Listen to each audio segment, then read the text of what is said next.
Czech Republic is said to be the place where a mysterious meteorite landed in the past and created such a strong energy field that the entire territory of the country is literally dotted with mysterious places of various natures. The Czech Republic is associated with a concentration of energetically powerful places capable of healing and frightening, with mysterious castles, numerous sites of mystics and the esoteric, or with frequent occurrences of extraterrestrial activities. When you visit Houska Castle, you will get chills down your spine. You may not sleep for a few nights. You will feel nauseous. Other places are imbued with a pleasant, mysterious energy, like the Shumava Mountains. It can be felt by all who are just a little sensitive. And if you visit Prague, you are in one of the most mysterious cities in the whole world. So let's enter the Czech Republic. And first of all, a place that hasn't been open to the general public for decades.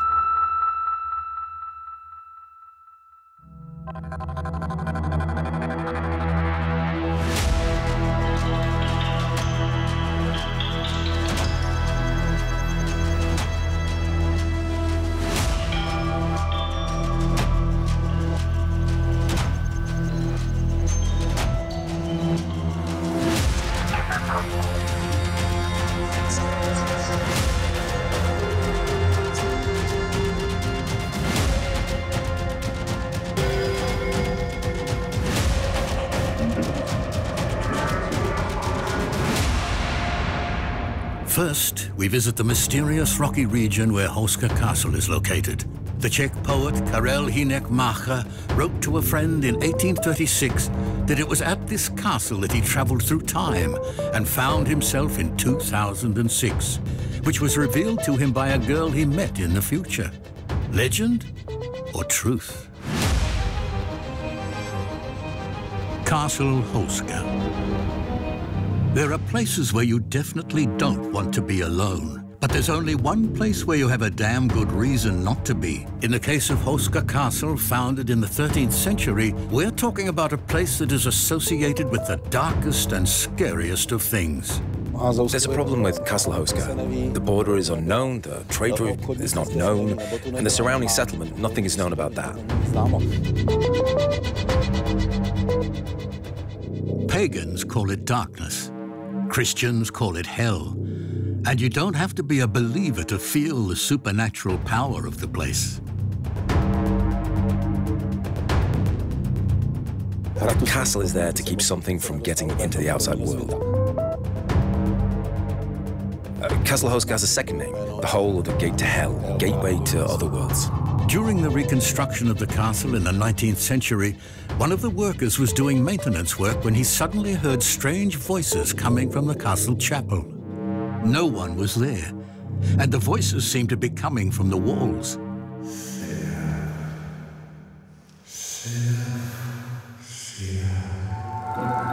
The worker was understandably seized with terror and fled the scene.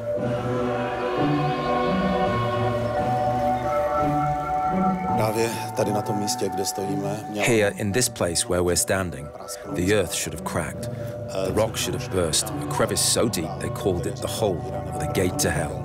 And through that opening, apart from the sulphurous smell, beings should have ascended to the light of God, and they were called hell beasts, devils, taking on inhuman form, half animals, half humans. They were called inhumans. Later, the worker was able to describe his experience, and of voices speaking in a language unknown to him, he remembered the word seraph.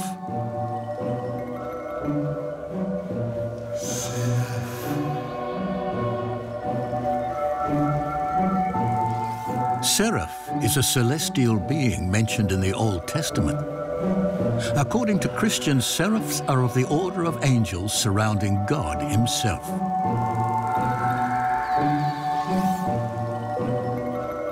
So is there a battle of good and evil at Houska Castle? Is Houska, as they say, the gateway to hell? Who are the guardians? Angels? Is the devil himself standing against them? According to legend, the builders of the original Gothic castle decided to explore the gorge. Even before they sealed the hole, they were supposed to lower a prisoner into it. It says he was an arsonist and a murderer, so he agreed to it. But halfway through, he changed his mind and said that the hell below Houska is far worse than the punishment that awaited him. They were supposedly lowering a young man there, but an old man came back up.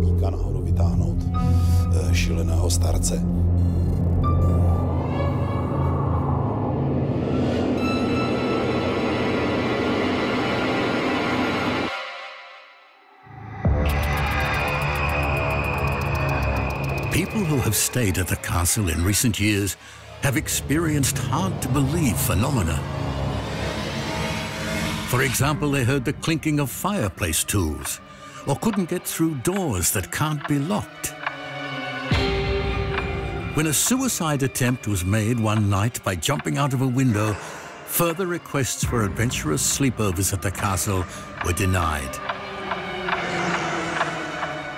No one wanted to awaken the darkness of depression in visitors.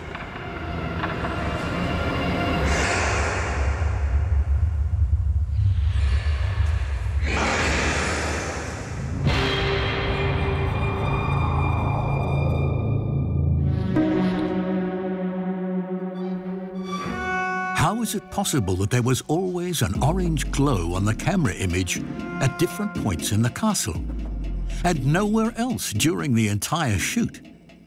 How is it possible that in a room with no windows, unknown particles were always flying in different directions? And it's not just the underground that shows its mystery.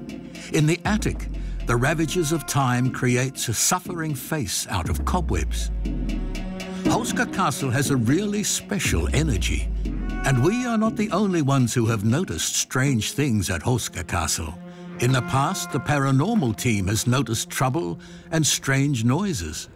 In 2014, during the research at Houska Castle, we found various abnormalities that mainly affected the equipment. It happened very often. The radios went dead. The camera, which had a fully charged battery, suddenly counted down, 4, 3, 2, 1, and turned off. After one checkup, I felt a burning sensation on my chest, and it blistered, which has never happened to me before. It was Mr. Marish who was in charge of the chapel, and as far as the chapel was concerned, he was supposed to have experienced, and even recorded it on camera, blows to the ground, like someone hitting the ground with a sledgehammer, and that's what it sounded like on the recording.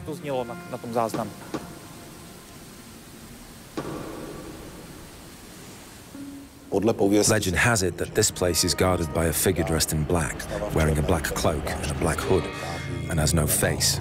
She's not evil, she's just guarding.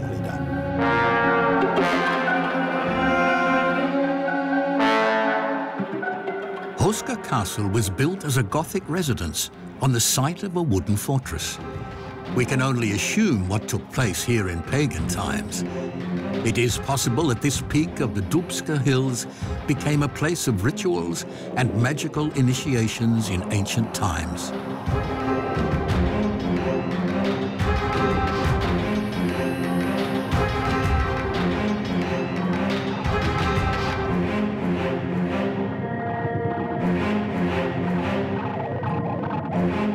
Whether we call them mages or witches, their connection to the underworld was intuitive in pagan times. Not much to do with logic.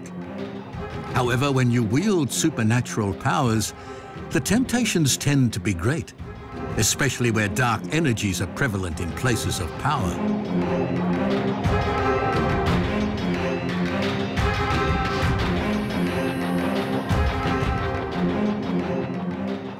Our ancestors were afraid of this hole, or the gate to hell, and decided to seal it. They plugged it when it could not be filled in, and building a chapel over it, like a giant seal. This they entrusted to the archangel Michael, who is the counterbalance to the other side, before he protested against the Almighty. Protesting against the Almighty threatened to bring about the fall of man.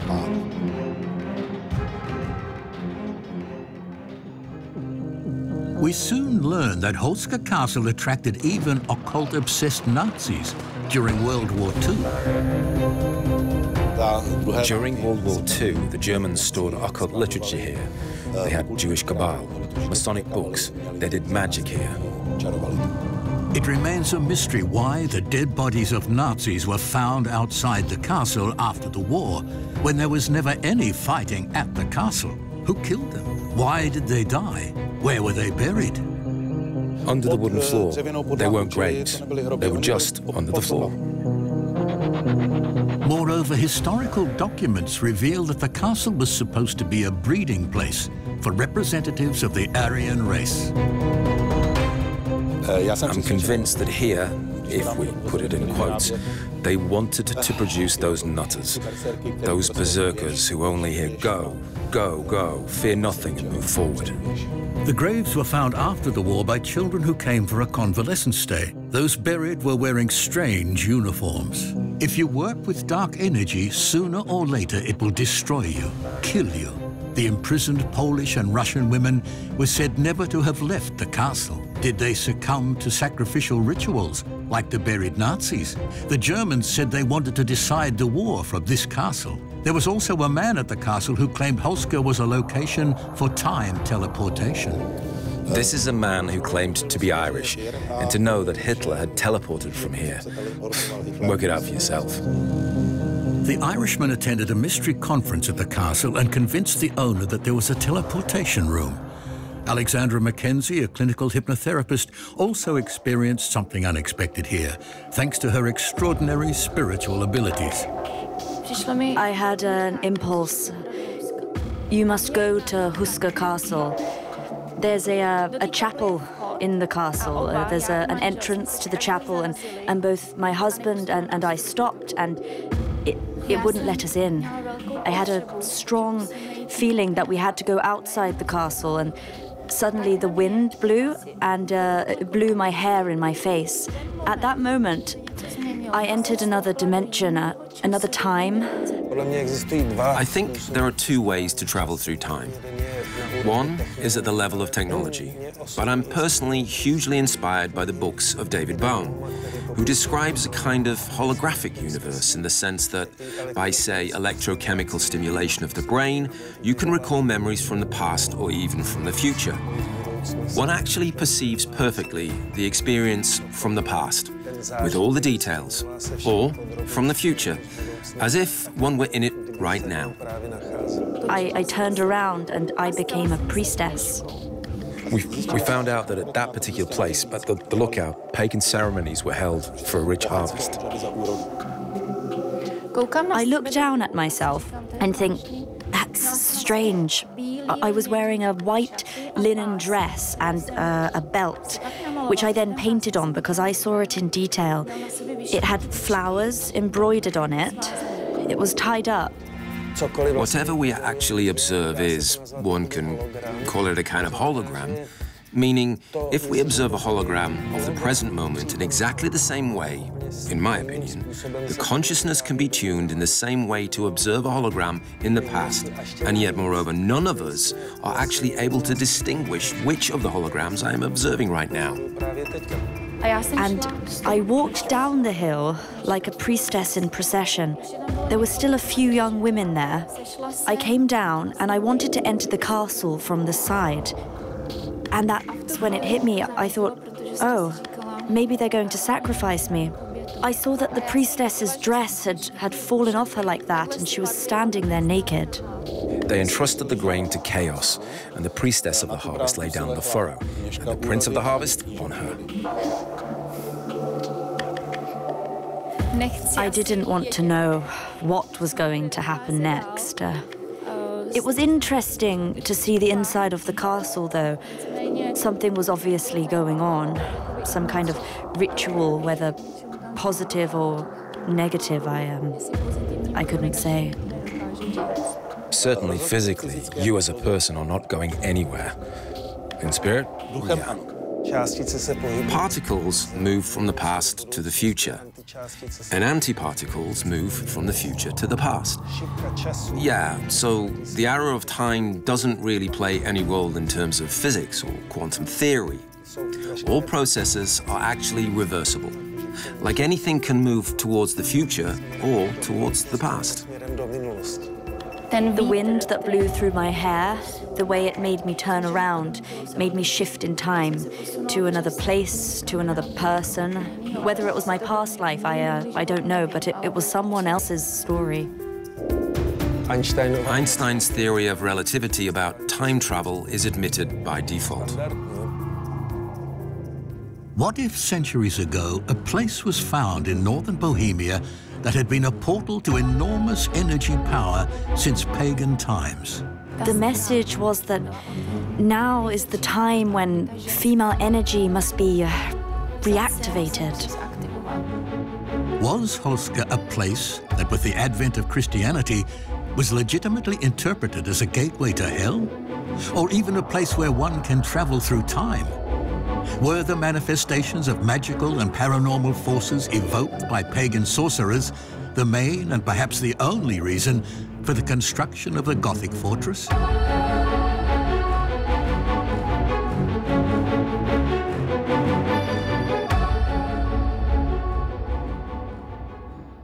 There are some places that don't scare, but heal instead. Prague is an absolutely unique mystical place in the center of Europe. According to occult tradition, it belongs in the domain of Leo, just like, for example, Greek Delphi or Italian Rome. It is a place that seems to have emerged from a fantasy saga of hidden secrets, angels and demons. The mother of cities, the Golden One, the Centurion, these are its other names. The very name refers to a place where one passes from one dimension to another, a place supposedly chosen by a psychic in ancient times, part of which was built a few centuries later in the model of Jerusalem. Nowhere else do you feel such a thin line between the material and spiritual worlds as in Prague.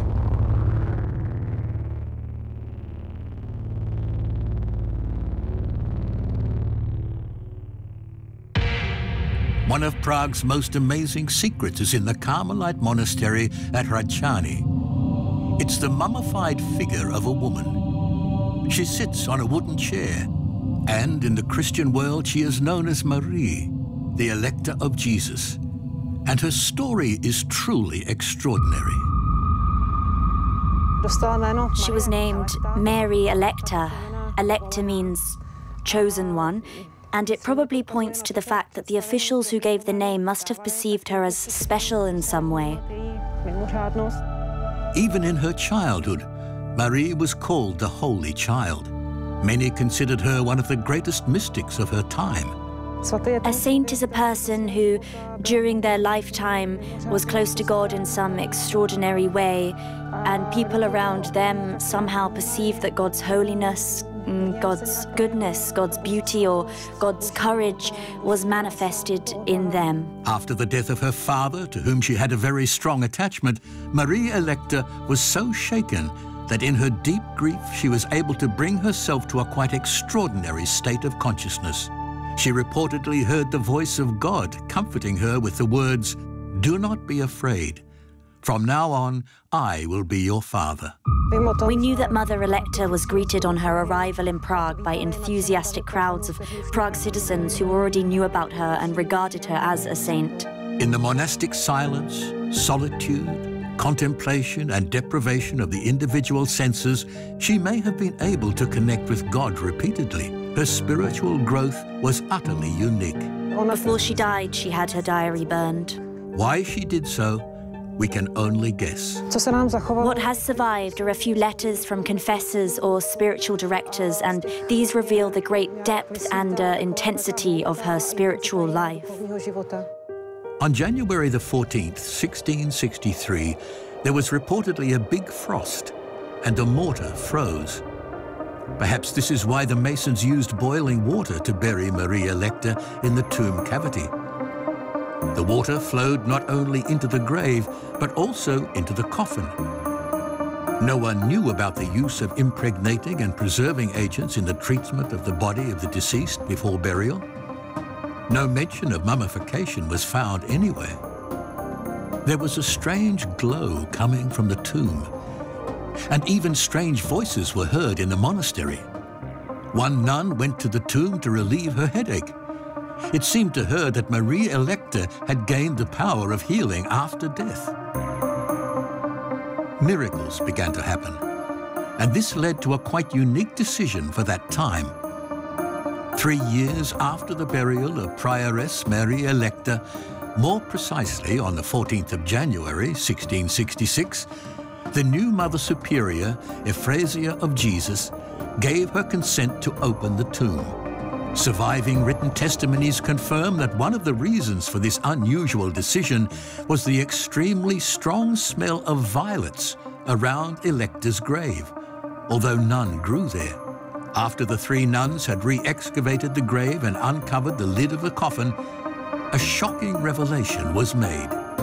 The body was found to be intact, so a medical board was convened. These were the most accomplished physicians of the time, and they confirmed the intactness of the body and described it as miraculous and beyond all power.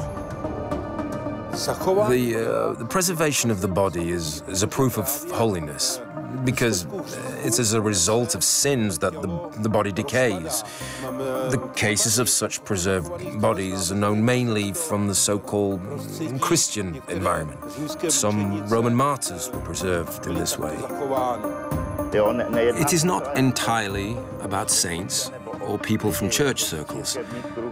Of course, even the non-decomposing bodies were of a different concern. Fears of vampires and so on. But in this case, it's a higher layer of spirituality, somewhere elevated above that. Her body was exhumed and examined by experts for 14 years.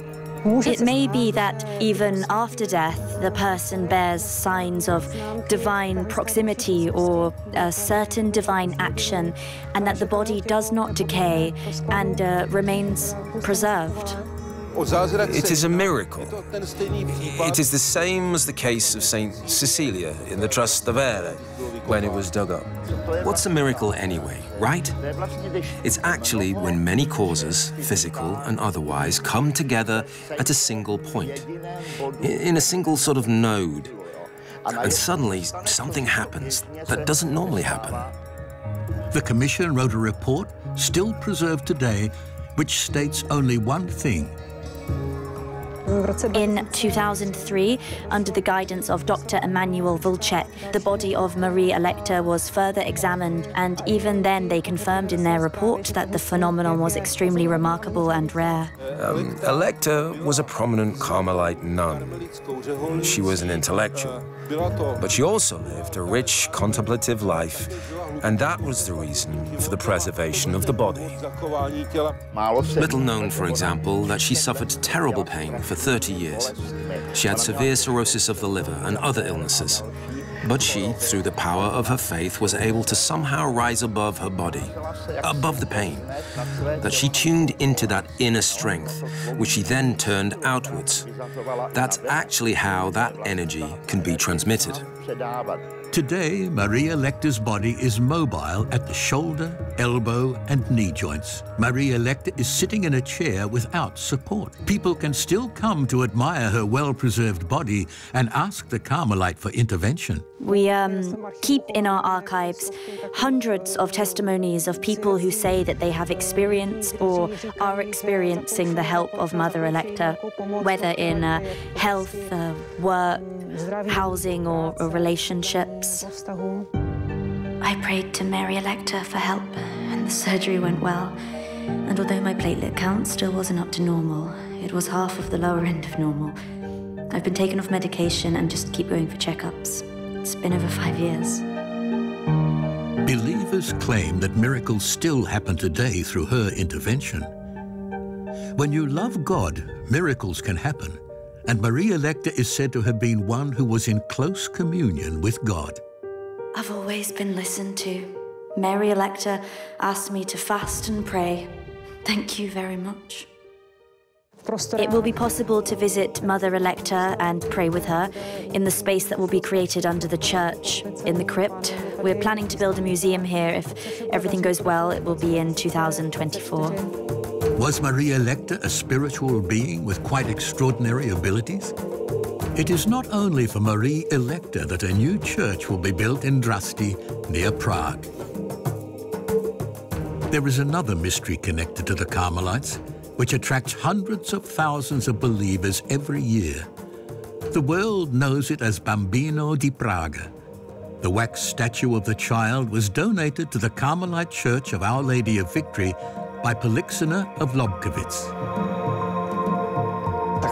So, of course, the story is shrouded in mystery of the unknown. The fact that Jesus began to be portrayed as a child is, I think, connected with the beginning of the second millennium.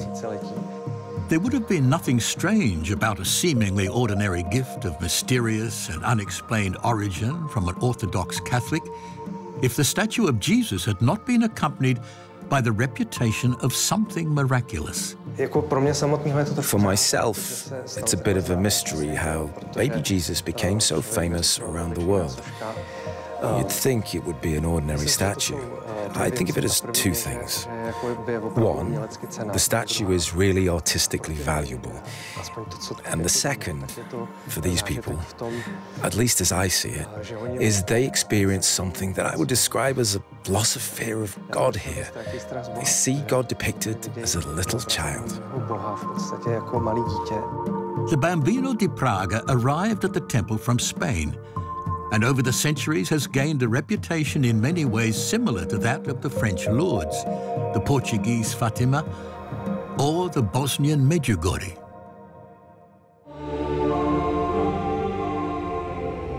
We came to thank the baby Jesus for the arrival of our son Sebastian, who was born when we were 41 years old and after we had been told we could no longer have children. Thank you, Jacqueline, Hermes, and Sebastian from Costa Rica. The baby Jesus is not miraculous itself. Christ actually works through it. It is a kind of door to heaven. The baby Jesus is something extraordinary. Not like a warrior of God, but a defenseless child is the ultimate power. Enough people here have experienced such a settlement. Many people come here as childless married couples and ask for the gift of a child. And we have documented many cases where this has been successful. Thousands of people came to the statue to pray, to ask for a miracle, for a cure, and other benefits. In May 2012, we came here to pray for the blessing of a child. Our prayers were answered with the birth of our daughter, Anna. She came with us to Prague for the second time to thank the child Jesus for this grace. Anna is our greatest blessing from God. William, Heidi, and Anna Kelly from USA 2019. People were here to pray, to bow, and then to testify that they'd been healed from some incurable disease when the doctors weren't giving them much of a chance, when it looked hopeless, whatever cancer it was. Our son Johan had a very serious accident when he was 5 years old, and it was very likely that he would die. It was baby Jesus who saved him. The Ballesteros Castillos family from Paraguay, 2019.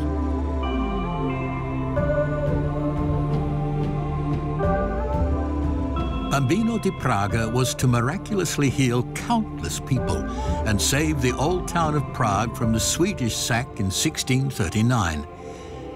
But miracles are still happening today thanks to the Bambino di Praga. Tragically, a ship carrying oil was wrecked off Genoa. There was great concern that the oil would leak and cause a big fire.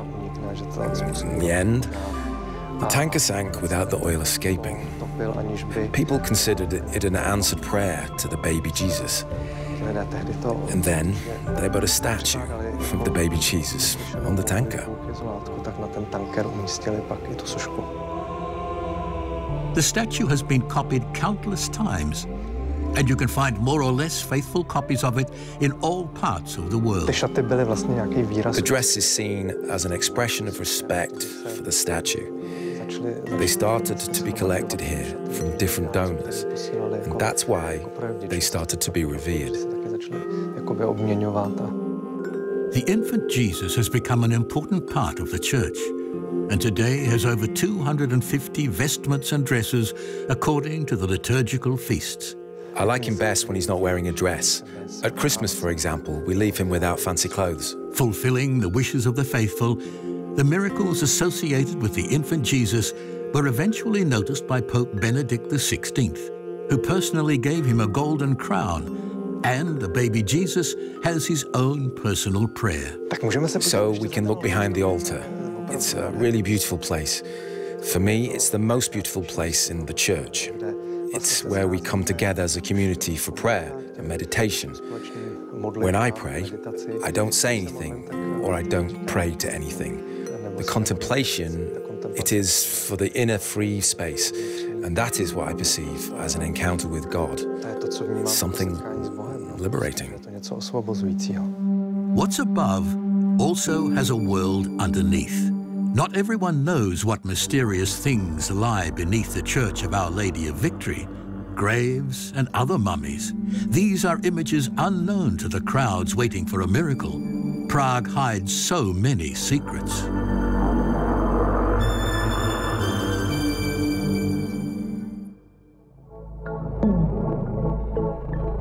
Šumava Mountains.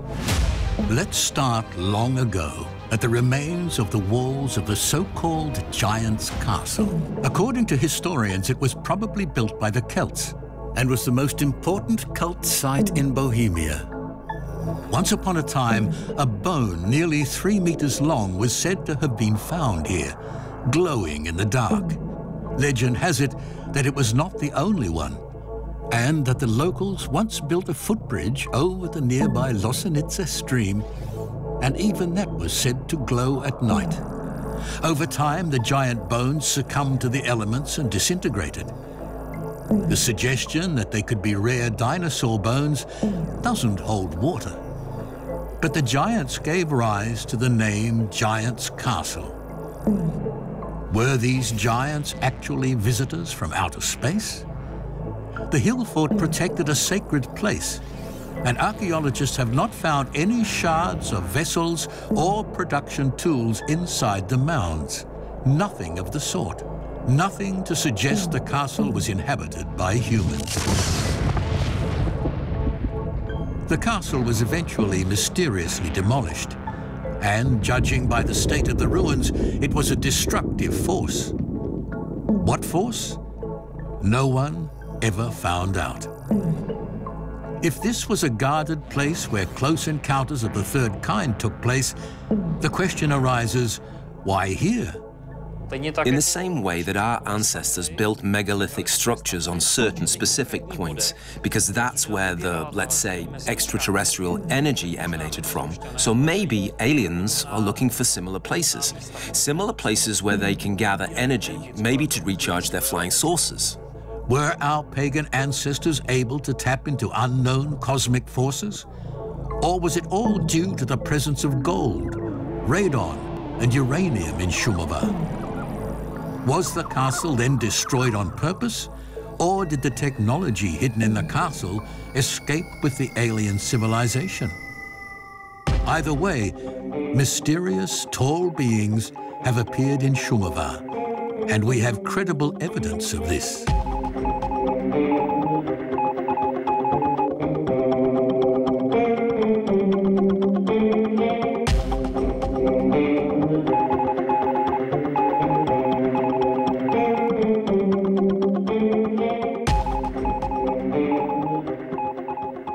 Svatobor.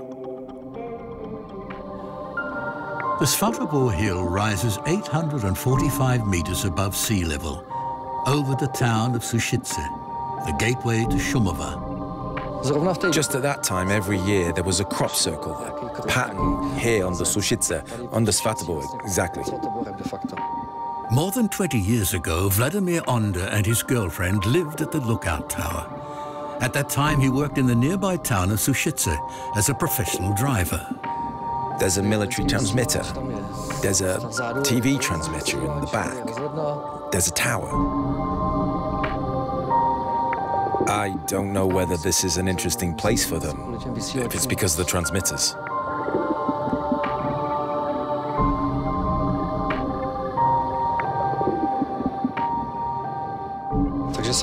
I was walking to work after 5 o'clock in the morning, out the door here. And as I approached the stairs, I had a strange feeling that something was watching me. A strange chill. I walked down to my car, and even there on those steps, I noticed something strange in that corner of the parking lot. I got to the car, and there I could see them.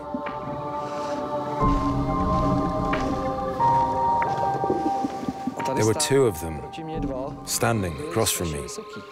They were awfully tall, maybe 2 meters, maybe 3 meters, kind of transparent, weird. I didn't follow them for very long, of course, and I took my feet on my shoulders and ran back and shut myself in the toilet. They had this elongated head, very much like a cone, and had weird big eyes. It was more like they had a helmet on. I don't quite know how to describe it. But the estimate is really towards 3 meters. A being without a suit. They were glowing because they stood out in the dark. That's why I noticed them. If someone was in dark clothes, you wouldn't notice them. At first, I was terribly afraid of the contact, of being picked up, of being taken somewhere. Just afraid.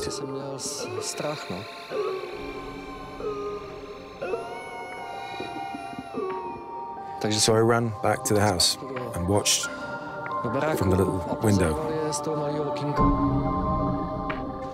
This is it. Of course, I locked the door, and I was pretty shaky in there. It was like they weren't standing, they were above the ground, they were completely floating. Maybe they were light beings. My friends and I were investigating. There used to be a huge clearing here, so we found prints there.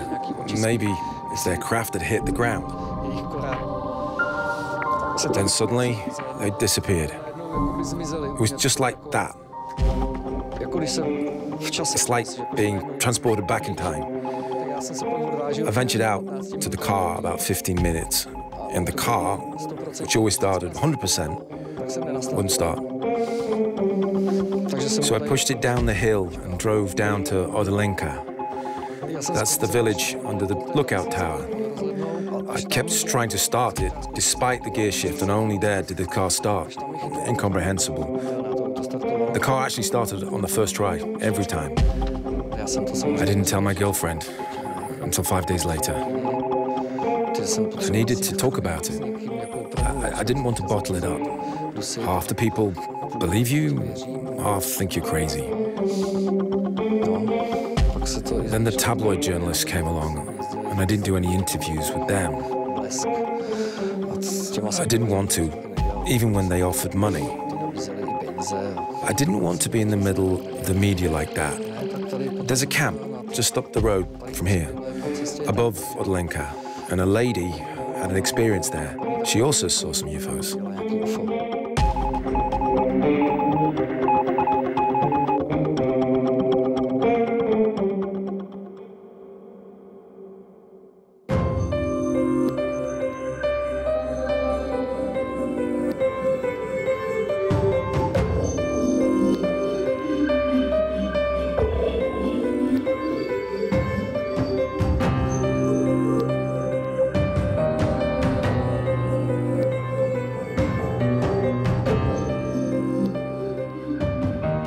There is a scout camp near the tower. In July 1996, one of the leaders experienced a morning she would hardly forget. While the camp was asleep, she saw from her tent 3 extremely tall, transparent, yet clear in outline figures at the camp boundary. She did not even dare to leave the hut.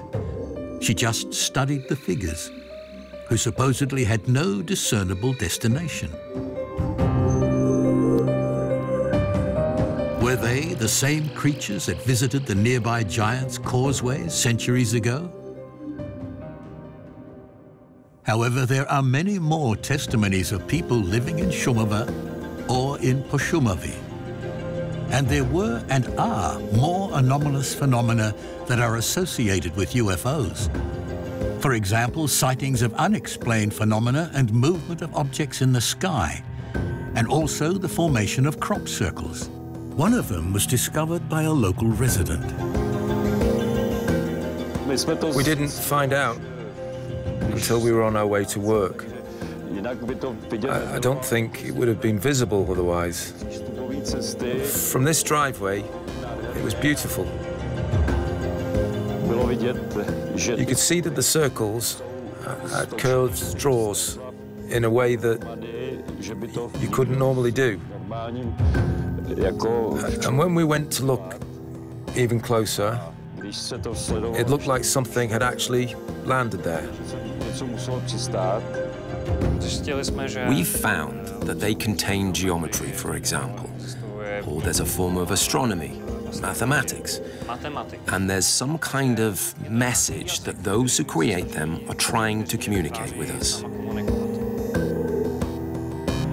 Examples of this are the circles in Chilbolton or in Crabwood, which are very specific, and they are actually encoded using binary code.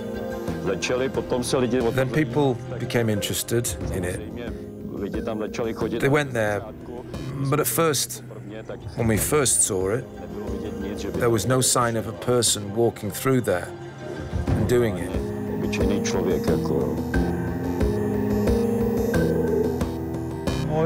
I wasn't very interested in it, but I heard that there was something similar in the village of Žihopce, and that something was happening in Svatobor.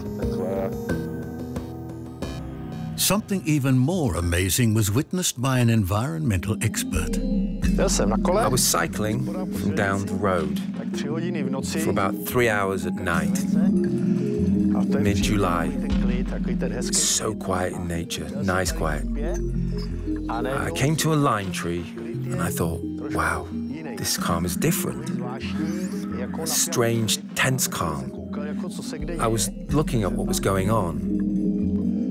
It was dark, so I couldn't see the object, but it looked like a bracelet, and had made up of windows or plates, and the red lights in the plates were gradually going on and off. I'd have to say, I felt tense, so I got on my bike and I rode home. I got under the covers and I thought, oh, good, the devil knows what it was, but it was weird. And 2 days later, the media reported that in Sušice region, near the village of Žihopce, there was a distinctive crop circle of unknown origin. So there is a large gold deposit in Šumava, the Kashmir Mountains. It's in the bedrock. There is a radon area. There are elements of the radon series, so that could probably be the reason. There are also interesting energy sites there. Godstones, Umožanec, by Anin. There are a lot of energy sites here. That's probably why. Perhaps the Šumava region attracts UFOs directly. Everyone here has a story. A former aircraft mechanic also saw the UFO and courageously used his mobile phone. I've got a seat over there in that corner. I'm sitting here and I see these beautiful blocks of ice rotating over this little valley. They're going round and round. So I thought, I've got to take a picture of that. So I took a picture on my mobile phone so people would believe me. And when I got home, it was gone. They're talking about what's called mission-controlled technology. It's like a two-way street. And that it's something that aliens have long since mastered. And that it seems to me that aliens have technology that can erase photos from cell phones and cameras.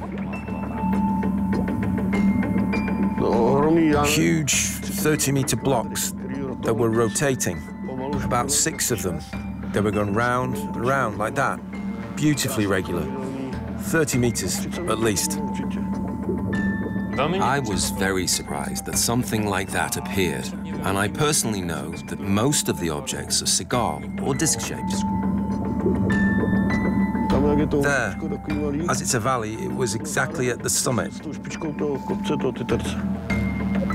It was 9:30 at night. All of a sudden, it disappeared. And naturally, I was afraid to go home afterwards. I was still looking at my cell phone, looking at it, so people would believe it wasn't crazy. When I got home to show the guys, the pictures were gone. The greater appearance of aliens in the early evening or early morning could be explained by a change in the frequency of the Earth on the surface of the planet Earth. And there was this weird silence. Naturally, I was shaking, and it was like the ground was shaking, like an earthquake. Nobody believed me.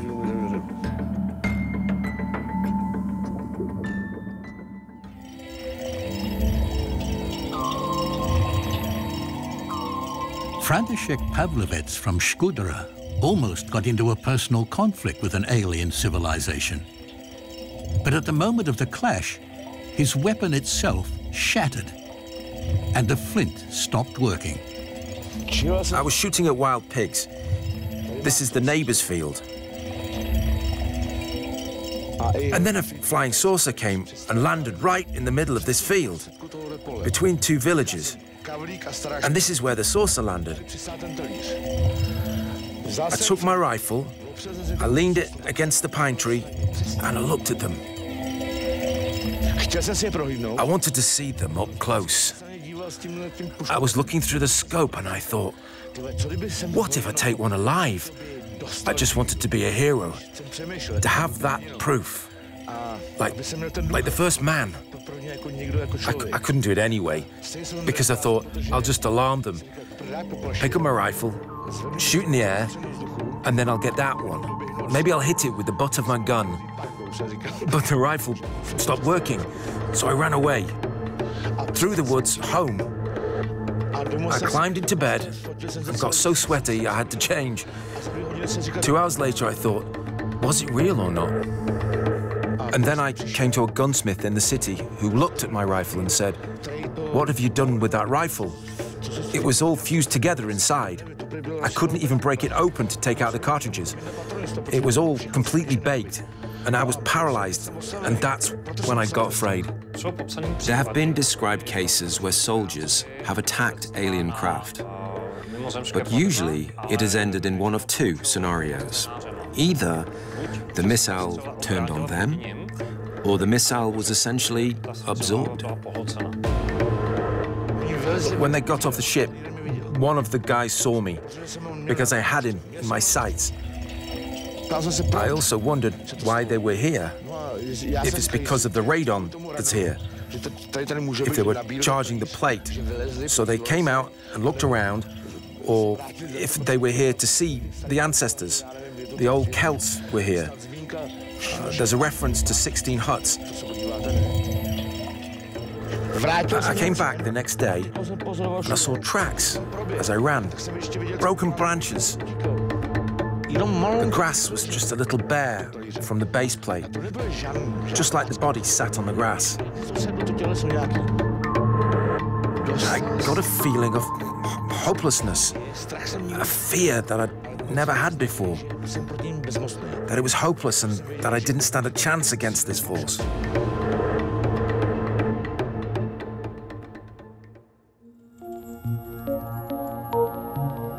And UFOs were recently seen in Šumava at close range by a whole group of witnesses, including a man who has long been interested in extraterrestrial civilizations and has made programs about them.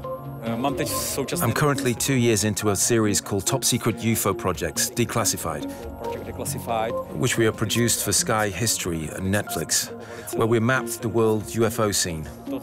What I've learned about UFOs, about labs, about alien civilizations, about reverse engineering, has reinforced to me that there are object craft that we can't explain. They're out there, and they're really unidentifiable. Šumava is a very magical place, and at that time, there were about 12 of us walking here. And there was a herd of cows near this place. Nobody understood why there were 100 cows packed in here from all over the meadow, looking in this direction. I couldn't think of anything else, because things come to you intuitively, that if there were cows packed in here like this, there must be a UFO somewhere. I turned in that direction, and there was a black graphite diamond hanging about 6 feet in the air. Then it slowly rose up, hovered, and then disappeared over the horizon. It's a very interesting shape. It reminded us of the Cash Landrum case from the United States, where the exact same object was described. These objects described all over the world have different shapes: triangular, rectangular, cigar shapes. It seems that the anti-gravity propulsion that these craft have may not be consistent with aerodynamics. And these craft move instantaneously from place to place at any speed. There were people here who didn't believe such a thing could exist. We speculated about whether it was possible, that it was a drone or whatever. But we who saw it are convinced that it was of extraterrestrial origin. Of course, when you see a UFO, you don't see it every day. But when you see it, fully conscious, as a concrete reality, it was Saturday afternoon, the sun was shining, it was a beautiful day. And when you were about 12 people, you have no doubt that you saw an object that does not belong to our ordinary world. The strange thing was that we had no fear. We had no emotion. None of us reached for our mobile phones because we were all in shock at what we were seeing. The feeling was very pleasant and calm. And then, when I asked the others how they felt about it, they said, "We saw a UFO. We know that UFOs exist." It should be remembered that such a frequent occurrence of UFOs here in the Bohemian forest is only proof that extraterrestrial civilizations are interested in our planet. Apparently, they want to save our amazingly diverse flora and fauna, our incredibly diverse world. They're interested in our unique DNA, full of emotion and experience, and water as a source of life.